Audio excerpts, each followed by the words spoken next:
안녕하십니까. 소아청소년과 전문의 표진원입니다. 이번에는 이 영유아기에 생길 수 있는 눈의 여러 가지 문제에 대해서 말씀드리도록 하겠습니다.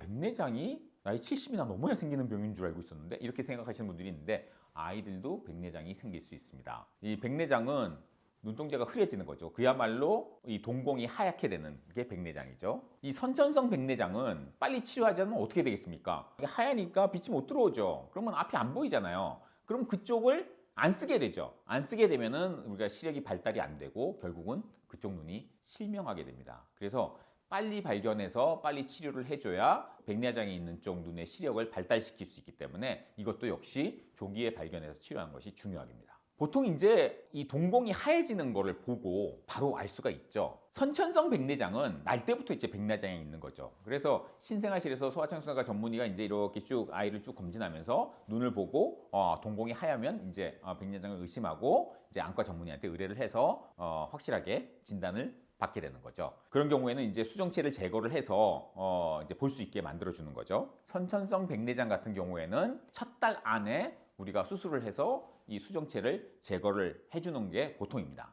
그리고 노인들 백내장은 어떻게 합니까? 수정체를 제거를 하고 인공 렌즈를 거기다 삽입을 해주죠. 아이들 같은 경우에는 어떻습니까? 계속 자라잖아요. 그래서 인공 수정체를 거기다가 넣어버리면 자랄 때마다 그걸 계속 바꿔줘야 돼요. 그래서 처음에 그 수정체를 제거한 다음에 바로 인공 렌즈를 삽입하는 것이 아니라 콘택트 렌즈를 끼우거나 아니면 안경을 씌웁니다. 콘택트 렌즈나 안경이 그 수정체를 대신해 주는 거죠. 그러면 이제 인공 렌즈는 언제 삽입해 주느냐? 만 2세 정도 되었을 때 삽입해 주는 것이 보통입니다. 그래서 백내장 쪽 있는 눈의 재활을 위해서 정상 눈에 패치를 붙여서 반대쪽 눈의 시력 발달을 돕게 되는 거죠. 근데 이제 백내장이 있긴 한데 그렇게 심한 백내장이 아니라서 어느 정도 빛이 통과가 되는 백내장이 있을 수 있어요. 그래서 시력 발달을 방해하지 않은 정도다라고 판단이 된다면 바로 이렇게 수술을 하거나 그러지 않습니다. 그런 경우에는 좀 관찰을 하면서 이 백내장이 시력을 방해할 정도로 커지지 않는지 그것만 좀 확인을 하면서 정기적으로 검진을 하게 됩니다. 이 백내장의 원인은 대부분은 밝혀지지 않았어요. 근데 이제 밝혀진 경우도 있죠. 어떤 유전적인 요인으로 생기는 백내장도 있고 외상 때문에 생기는 백내장도 있을 수 있습니다.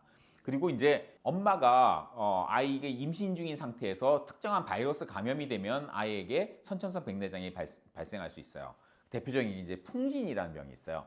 풍진이라는 병이 별거 아니거든요. 그냥 발진 좀 돋고 임파선 좀 붓고 열이 약간 났다가 금방 없어지는 그런 아주 가벼운 병인데 이게 문제가 되는 게 임신 중에 엄마가 그것도 초기에 풍진에 걸리게 되면 여러 가지 선천성 질환들이 생길 수 있어요. 심장 질환도 생길 수 있고 백내장도 생길 수 있고 귀가 안 들리는 청각장애도 생길 수 있고 여러 가지 선천성 질환들이 생길 수 있기 때문에 임산부가 풍진에 걸리면 상당히 문제가 됩니다. 그래서 반드시 우리가 임신 전에 풍진 예방 요사를 맞고 풍진에 대한 이제 항체를 만들어 놓는 것이 중요하죠.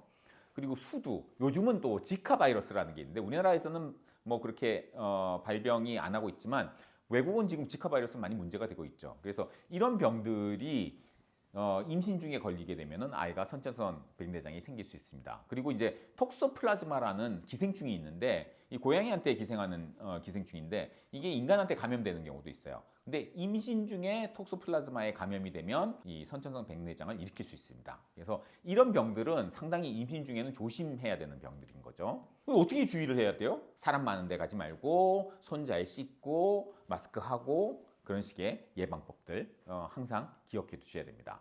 그리고 톡소플라즈마를 예방하기 위해서는 고양이 배설물에 이런 톡소플라즈마 그 기생충 알이 있을 수 있기 때문에 고양이 배설물을 처리한다든지 날고기 속에도 이 기생충이 있을 수 있기 때문에 날고기를 먹는 뭐 이제 육회 같은 거죠. 그런 거는 이제 먹지 않도록 하는 것이 중요합니다.